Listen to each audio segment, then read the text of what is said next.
Boker Tov, les Koulam. Alors on va faire Baruch Hashem, j'ai le mérite aujourd'hui Baruch Hashem que le Rav me laisse faire le shiur. Alors c'est un shiur aujourd'hui acheté par Yaakov Mordechai Ben Avraham, d'accord, pour l'élévation de l'âme du Rav Yosef Chaim Zitruk Zatzal et pour le mérite de Rabbi Levi Yitzhak Mi Berdichov. Bezrat Hashem.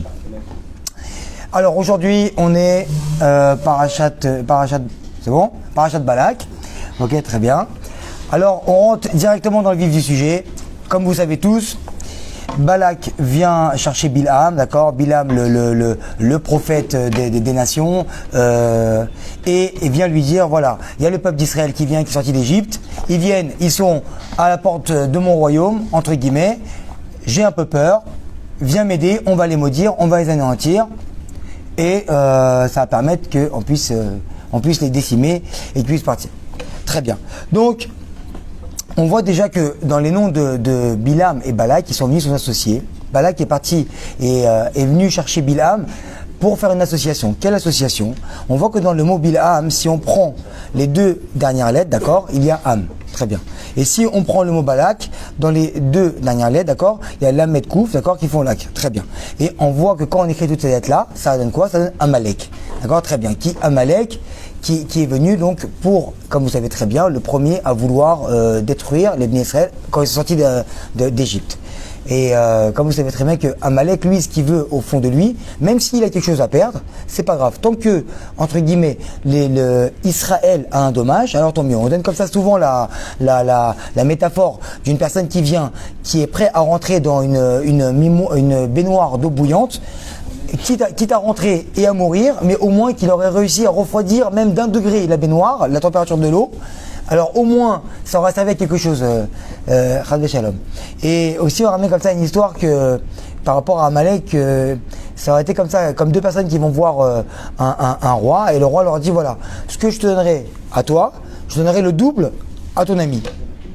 Et cette personne-là, elle réfléchit, elle dit, ok, alors je peux vous donner la réponse demain de ce que j'aurais voulu que vous me donniez comme cadeau. Et ils reviennent le lendemain devant le roi, et qu'est-ce qu'a fait cette personne-là? Elle dit, je voudrais s'il vous plaît que vous me creviez un œil. Et en fait, vous avez compris, donc il est prêt à perdre un œil, mais au moins que son ami soit au moins aveugle. Donc ça, c'est le côté d'Amalek. Et quand on prend le reste des lettres qui restent dans les prénoms, d'accord, donc dans Balak, il restait le Bet, qui était en premier, et dans Bilham, le Bet et l'Amed, d'accord, qui font quoi? Qui font Bavel, qui nous font maintenant penser à quoi? À la tour de Bavel, qui était eux aussi, d'accord, Dora Plaga, qui étaient eux aussi contre Akadosh Baruch Hu, qui voulaient toucher, d'accord, par le biais de construire une tour, tous ensemble, entre guillemets, tous unis contre qui? Contre Kiverol Akadosh Baruch Hu. Et donc c'était le Inyan là-bas que déjà dans leur shoresh, déjà dans leur racine, ils avaient déjà cette union-là pour venir et combattre contre Hachem. Très bien. Maintenant, on voit aussi que Balak, il a fait à peu près la même erreur que Korach. Il a vu que dans sa descendance, qui c'est qui allait descendre de Balak? Bizarrement, vous savez ou pas? David Ameler. Ah oui, David Ameler. Pourquoi? Parce qu'on voit très bien, comme tu dis Amon, d'accord, moi plutôt, très bien. Donc parce que Balak, lui, il savait qu'il contenait comme ça une descendance Kadosh qui allait arriver de lui, pas par le roi Hakodesh, mais par la voyance. Vous savez très bien qu'on dit Balak Ben Tzipor, d'accord, qu'il y avait un oiseau qui était fabriqué et conçu avec plusieurs ors, plusieurs matériels, et avec tout un tahalir comme ça, un cheminement qui fait qu'il lui donnait l'avenir. En fait, il venait lui donner l'avenir sur ce qui se passait. Et en fait, donc l'oiseau aussi lui a révélé que de lui sortirait David Ameler, bien plus tard. Pourquoi? Parce que Balak était le père de Eglon, d'accord, Eglon qui était le père de Ruth Moabia, d'accord, Ruth qui a, elle, eu un fils qui s'appelait Oved qui a eu Ishaï, et Ishaï qui a eu David Ameler. Donc il est venu en toute confiance. Il est parti voir Bilham. Toi, tu sais, entre guillemets, venir et maudire les personnes. Et moi, qui ai cette descendance-là, on va réussir à les vaincre. Très bien. Donc pourquoi il est parti chez Bilham? Parce que Bilham, lui, c'était comme on dit toujours, qui est chose qui est très su, que c'était le prophète des nations. Parce que pour pas qu'on vienne voir Akadosh Baruch Hu et lui dire à la fin des temps, que les nations viennent le voir et lui dire pourquoi nous, on n'a pas eu Moshe Rabbeinu, toi c'est normal. Tu as donné Moshe Rabbeinu aux Israélites, d'accord, aux Juifs, Et nous, on n'a pas eu Moshe Rabbeinu, on n'a pas eu. Alors, il leur a donné Bilam pour leur dire que voilà, Zé Keneged Zé. Ça veut dire que comme nous, on a eu Moshe Rabbeinu, qui Viachol, eux, ils ont eu Bilam, qui était un prophète. Mais Bilam, lui, comme on sait, c'est marqué là-bas dans la Gemara Brachot, que lui, il savait quoi? Il savait le moment, d'accord, qui est un court instant, où Akadosh Baruch Hu, qui Viachol, se met en colère. C'est-à-dire quoi?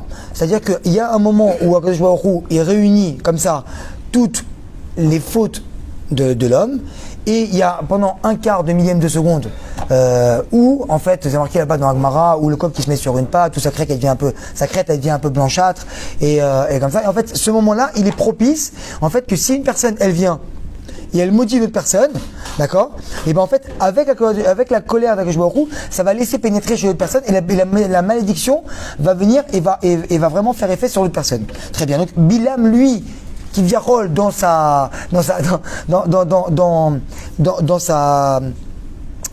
voyance, qu'est-ce qu'il a fait? Il pouvait voir exactement à quel moment en fait Akadosh Baruch Hu se mettait en colère et surfer cette colère-là pour venir et déverser en fait tout son pouvoir qu'il avait dans le mal, et il a donné donc ça aurait été là aussi en l'occurrence au Bnei Israël qui était là-bas. Maintenant il fallait savoir que c'était un Aïn Hara d'amour, d'accord. On savait très bien que Bilham il avait un seul œil, il était borgne, et comme le Rav nous l'a souvent dit que en fait Akadosh Baruch Hu, comment se fait que Akadosh Baruch Hu il parlait avec Bilham même dans les rêves, comment il est venu le voir à lui? Il n'est pas kadosh du tout, d'accord. On sait très bien qu'un goy n'est pas kadosh parce qu'il ne peut pas recevoir la kedusha. Donc en fait s'il n'est pas kadosh, même quand il meurt, il n'est pas tamé. Donc vu que son œil à lui il était là physiquement, mais c'est quelque chose qui était mort, d'accord. Donc Akadosh Baruch Hu pouvait venir et réunir sa kedusha dans son œil pour pouvoir venir et lui parler. Et donc là c'est un enseignement du Rav du tout. Et donc voilà. Donc on voit que les Umot Olam seraient venus voir Akadosh Baruch Hu, comme on a dit tout à l'heure, dire vous, c'est normal que vous avez grandi, que vous êtes arrivé à la fin, que vous avez Mashiach. Pourquoi? Parce que vous avez eu Moshe Rabbeinu qui vous a ramené jusque là au début, qui vous a donné la Torah. Mais nous, comment on a fait? Donc Akadosh Baruch Hu est venu, il leur a donné Bilham. Bilham qui avait bien sûr un potentiel peut-être pour devenir kadosh à la base, mais qui a choisi de grandir dans le mal. Pourquoi? Parce qu'un homme, il faut savoir qu'un homme, quand il grandit que pour lui, il grandit dans le mal. Akadosh Baruch Hu nous donne quoi?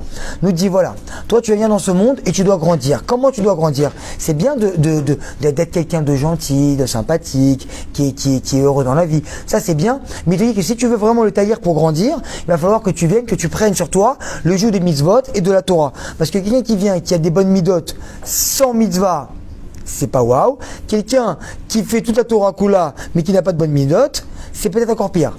Donc en fait, il s'est marqué là-bas que Bilham, il n'avait pas de Chochmatel. Ça veut dire quoi? Que toute la Torah qu'il aurait pu lui acquérir, qu'est-ce qu'il a voulu faire lui? Il a voulu l'apprendre et la mettre dans sa tête, mais sans qu'elle rentre dans son cœur.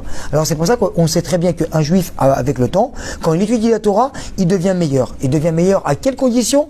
À la condition que d'avant de rentrer, de dire voilà, je vais étudier la Torah, je vais d'abord venir et enlever le mal qui est en moi. C'est-à-dire qu'une personne qui a des pathologies, quelqu'un qui vient qui est schizophrène, quelqu'un qui vient qui travaille sur certaines midot, d'abord il faut enlever le mal que tu as en toi pour venir et après étudier la Torah. C'est ça que David Amelech il vient là-bas dans Tehillim et il dit Somera Va'asetov, d'accord? Pourquoi? Parce que d'abord tu vas enlever le mal. Parce que si toi tu prends la Torah maintenant et tu la rentres dans le mal que tu as à l'intérieur de toi, le mal-être que tu as, alors tu vas te servir de la Torah comme une arme redoutable pour venir et combattre les gens. D'abord en premier, qu'est-ce qu'on va combattre? Les gens de notre famille, pour écraser nos femmes, écraser nos enfants et après écraser nos employés, venir faire du mal à nos amis. Pourquoi? Sur le dos de la Torah. Ça veut dire qu'une personne maintenant qui vient, qui serait par exemple très rancunière, elle rentre dans la synagogue, elle voit qu'une personne, elle lui a pris sa place, d'accord? Elle va dire donc pour la Torah, pour faire ici le casting du tzaddik Gamour, je vais rien dire, je suis quelqu'un qui est mévater, il faut que j'ai une très bonne image devant tout le monde. Donc sur le dos de la Torah, je vais être mévater, je vais rien dire, super. Mais j'en garde rancune et j'en demeure pas moins. À l'intérieur du cœur, c'est quelque chose qui se voit pas sur les autres, mais que je me retrouve, il voit tout. Maintenant, qu'est-ce qui va se passer? Quelques minutes après, il va s'asseoir autre part, et il va voir que, il va se connaître cette personne-là. Qu'est-ce qu'elle a fait? Elle a mis ses téfilines un petit peu sur la droite. Donc c'est pas qu'il va venir lui dire, voilà, regarde, remets tes téfilines en place, parce que c'est bien, on regarde quand on regarde, d'accord? Donc de faire une remontrance à quelqu'un, c'est très bien quand on l'a fait comme il faut, en bonne et due forme, pour que la personne grandisse et pas pour l'écraser. Donc il peut venir lui dire doucement et pas devant tout le monde, ou lui faire un petit signe de loin, remets un peu tes téfilines, et comme ça en fait elles seront à leur bonne place. Mais lui, qu'est-ce qui se passe? Il se sert déjà donc de la Torah, donc du halakha, de remettre les téfilines bien à leur place, pour venir et prendre la personne et assouvir tout son désir qu'il avait en fait de jalousie et de rancune qu'il avait parce qu'il lui a pris sa place, par exemple. Donc qu'est-ce qui se passe? Ouais, il faut remettre tes téfilines, c'est pas comme ça qu'on met tes téfilines, je vais t'apprendre comment mettre tes téfilines pour venir et écraser la personne.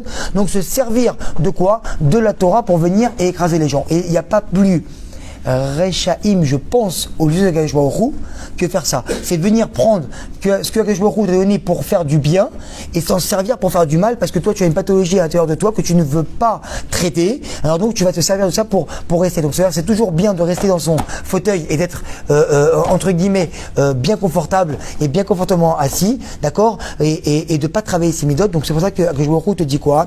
D'abord, avant tout, fais une introspection sur toi-même, regarde comment tu te comportes, regarde tes midotes, et ensuite prends la Torah, rentre-la à l'intérieur de ton cœur, et à partir de là, elle ne restera pas que dans ton cerveau, elle va rentrer aussi dans ton cœur. Mais lui, Bilam, même s'il avait étudié la Torah, il était tellement imbu de Gahava qu'il avait une Torah qui est restée, d'accord, que dans sa tête et pas dans son cœur. C'est ce que vient nous enseigner la Torah, de dire qu'on ne vienne pas prendre le petit Bilam qui est en nous et de devenir comme lui. Il faut bien sûr le combattre. C'est pour ça que d'ailleurs, on est venu avec beaucoup d'honneur le prendre avec de l'or, on lui a envoyé là-bas des gardes du corps, entre guillemets, pour venir et le ramener là-bas jusqu'à Moab. Pourquoi? Il fallait beaucoup d'honneur, parce que lui, pour lui, on va arrêter. Akadosh Baruch Hu, qui lui a parlé, une fois il n'y va pas, une fois fais ce que tu veux, parce qu'on ramène l'homme là où il veut aller, parce que lui il voulait y aller en vérité. Mais qu'est-ce qui se passe? Amène-moi avec beaucoup de Gahava, moi maintenant je vais passer au-dessus, je passe Hachem de côté, et la Gahava rentre en moi. Là où il y a la Gahava, c'est que nous on est remplis par cette Gahava, Akadosh Baruch Hu ne peut pas rentrer en nous. Donc qu'est-ce qui se passe?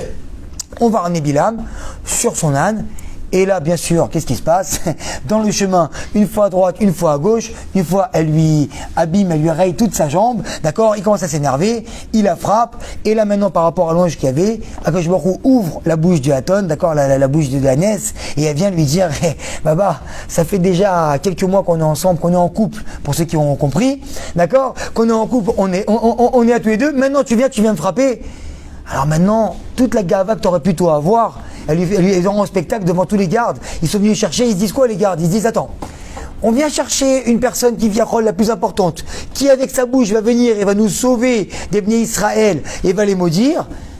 Alors que quoi, c'est Maasim, il vient comme ça et ça veut dire que quoi, quand toi tu viens, tu es dans le site de la Gahava, quand tu montes, comme le Rav dit souvent, que quoi, que en fait, avec Baruch Hu, des fois, il te fait monter très très haut pour te faire descendre très bas. C'est-à-dire que donc, quand tu sais que tu montes, et que à l'intérieur de toi, tu vois aussi des fois des gens te dire, voilà quoi, eux, ils font pas Torah et Mitzvot et ils montent très haut, il faut comprendre que c'est pas le but qu'on doit avoir dans notre tête, c'est pas qu'on doit penser et qu'on doit prier, Chas v'Shalom, que eux, ils font pas Torah et Mitzvot, qu'ils doivent tomber. Nous, on doit prier pour qu'ils fassent teshuva. Mais des fois, malheureusement, quand quelqu'un il vient et qui n'est pas dans la Torah, et qui a des mauvaises midotes et qui fait du mal et qu'on voit qu'il monte dans tous les biens matériels, d'accord, c'est une belle voiture, et il a des beaux enfants, tout se passe bien, des fêtes tous les jours, belle maison, piscine, tout ce que tu veux.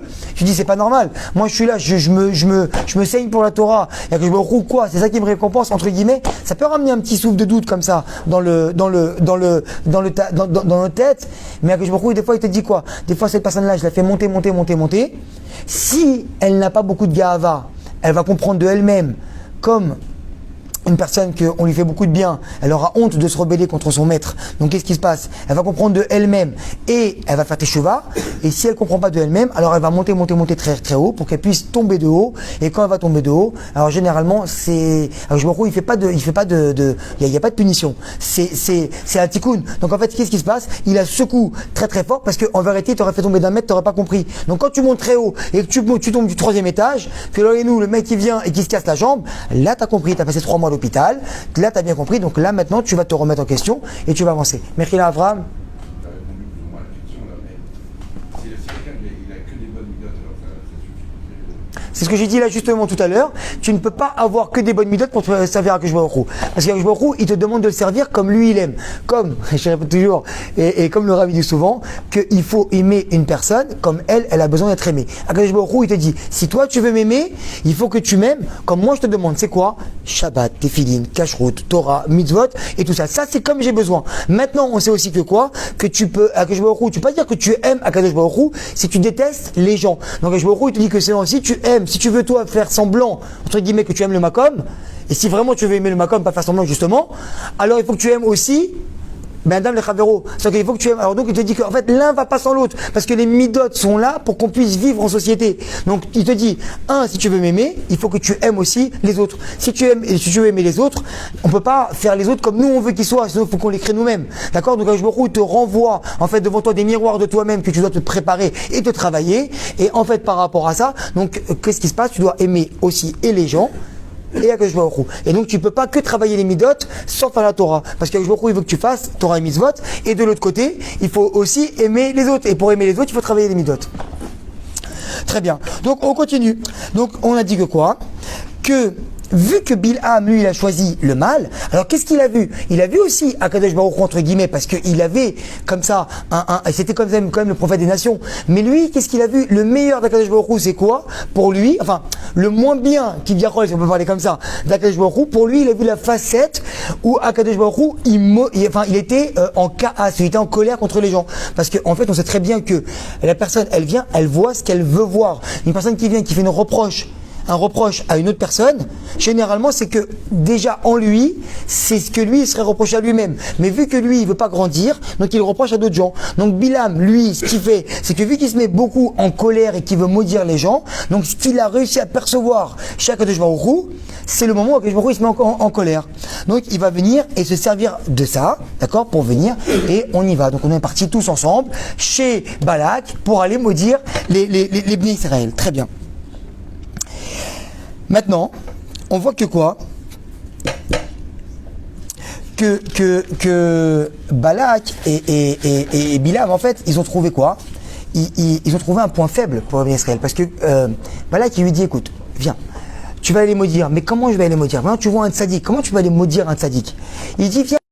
Quelques jours avant, ils ont fait la Brit Mila. Très bien. Ils ont attaché aussi, d'accord, l'agneau, le mot venait pas, l'agneau, ils ont attaché. Donc ils ont ces deux mitzvot là pour pouvoir donner du crédit, d'accord, et du srout, et pouvoir sortir d'Égypte.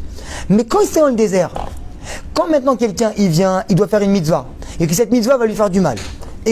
Par exemple, quelqu'un qui vient, qui doit manger, d'accord, le premier soir de Pessah, Minatora, on doit manger un kaséïd de matzah. Très bien, c'est marqué dans la Torah, on doit le manger.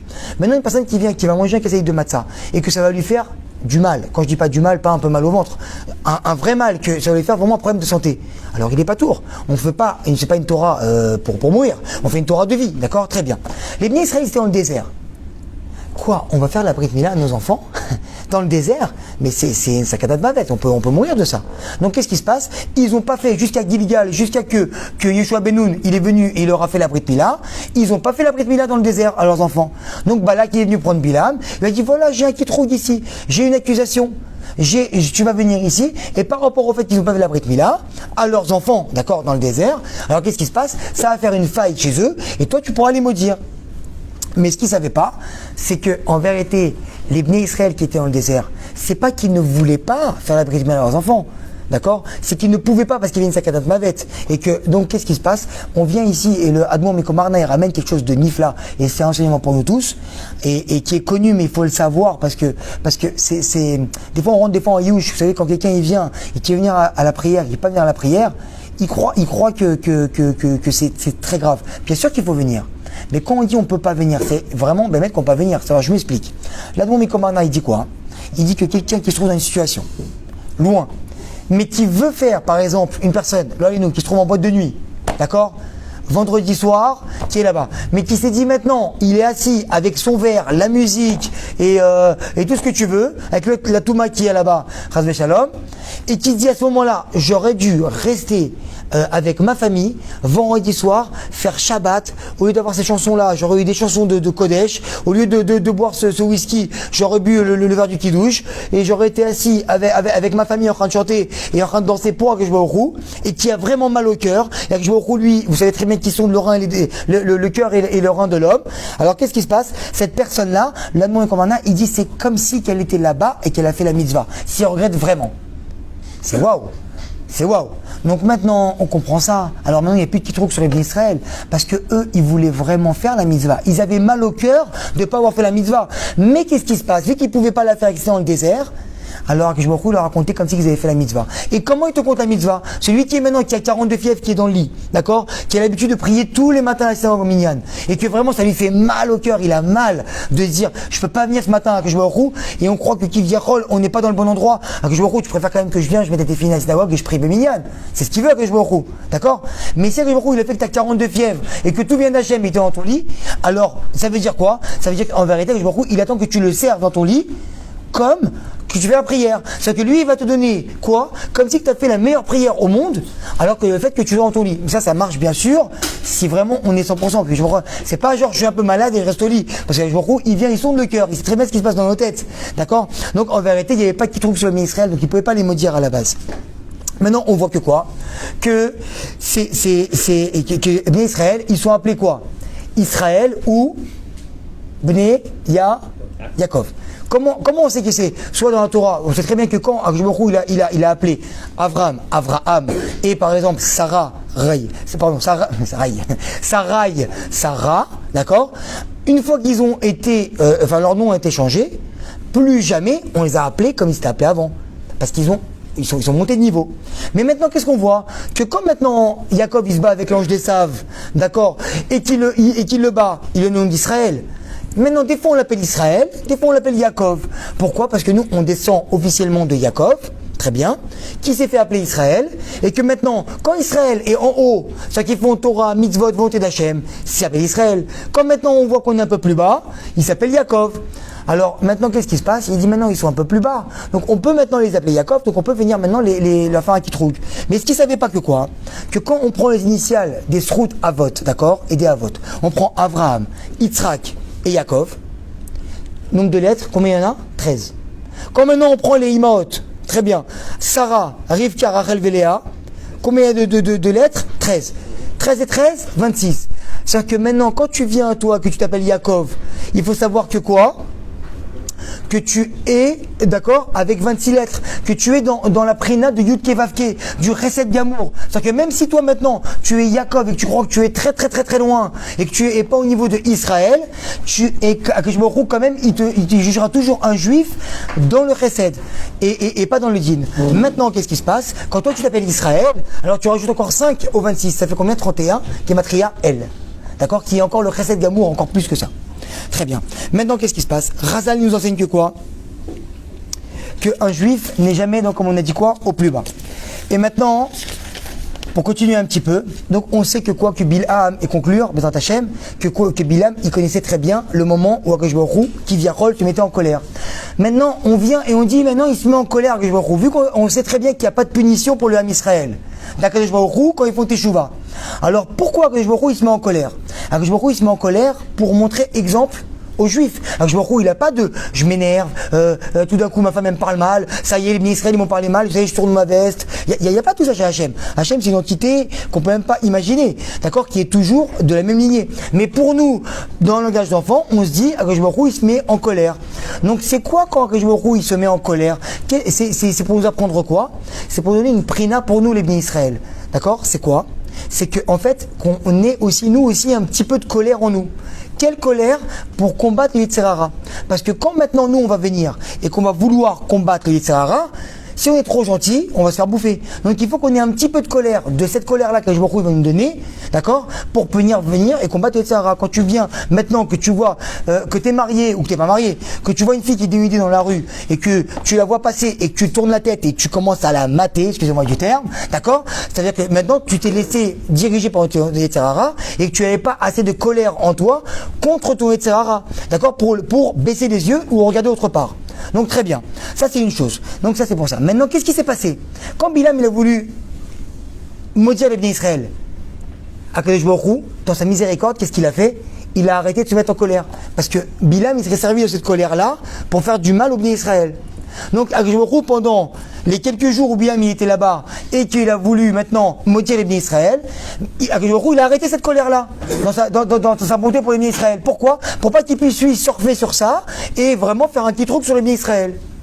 Alors Bilam, il n'a pas pu les maudire. Alors il les a bénis. Alors super, tout est bien. Et maintenant on rentre. Et qu'est-ce qu'il fait? Il dit désolé, bye bye. Il dit Balak salut, Bilam salut, tout le monde rentre chez soi et tout le monde est content. Il lui a dit maintenant je vais quand même te donner une petite un petit sucre pour que tu puisses venir et pour pouvoir venir et les détruire. C'est quoi? Ramène les filles de Moab. Ramène-les. Elles vont les faire rentrer dans les tentes, vendre des beaux tissus. Devant, on va mettre des femmes normales, un peu de sanois. Derrière, un peu moins, un peu moins, un peu moins, un peu moins, jusqu'à que quoi? Chacun soit derrière et qu'ils viennent, qu'ils trouvent des filles dénudées devant eux et qui rentrent, parce qu'on sait très bien que dans le Sahara, il ne nous fait jamais tomber d'un seul coup, il nous fait tomber en madriga, d'accord, en escalier. Et donc, trouver des filles dénudées devant eux et que là, ils tombent. Et comment ils vont tomber? D'une part, dans la faute de Harayot de la débauche et de l'autre part, avant, s'il te plaît, prosterne-toi un petit peu. Ils auraient dire, dis à ton Dieu qui part de là. Et maintenant, fais Avodazara et après, tu mourras. Très bien. Et comment ils sont tombés là-dedans, les bénis Israël? Pourquoi Bilam lui a dit ça? Parce que Bilam, en vérité, il a vu que malheureusement, malgré lui, les malédictions ne sont pas sorties de sa bouche et les bénédictions sont sorties. Donc il s'est dit, donc ce moment-là de colère, il n'y est plus. Alors je me il l'a enlevé. Alors s'il l'a enlevé pour moi. Mais s'il l'a enlevé aussi pour les Juifs. Il l'a enlevé aussi pour les bénis Israël. Donc c'est-à-dire qu'eux, maintenant, ils n'ont plus cette colère pour battre le Sahara. Alors maintenant, tu peux envoyer les filles et là, maintenant, ils vont tomber. Ça, c'est le chidouche qui les ramène là-bas et qui dit que maintenant, à partir du moment où un juif, il a baissé la garde, où il laisse le Sahara conduire la voiture et que lui, il se met à l'arrière et qui conduit, alors c'est fini, tu contrôles plus rien. Alors tu rentres à la maison, ta femme, elle vient, elle te parle de travers, et bah tu pars en cacahuète. Quand tes enfants, ils sont pas prêts pour aller à l'école, rapide, parce que toi, tu dois partir vite de la maison, parce que tu as un rendez-vous ou parce que tu dois être fila, alors parce que tu dois avoir maintenant un but précis dans la Torah, d'accord, il faut que j'arrive vite à la prière en premier pour qu'on voie que je suis le tzaddik de la Kehila et tout le monde ait une bonne image de moi. Alors il faut qu'à la maison, alors je crie sur les enfants, je les prends, je les maltraite entre guillemets pour les mettre dans la voiture rapidement, les jeter à l'école et que moi au moins je garde ma bonne image. C'est pas ce qu'il veut que je vois au roi, il veut qu'on soit et dans la tête bien et dans le cœur bien et avec les gens bien. Voilà.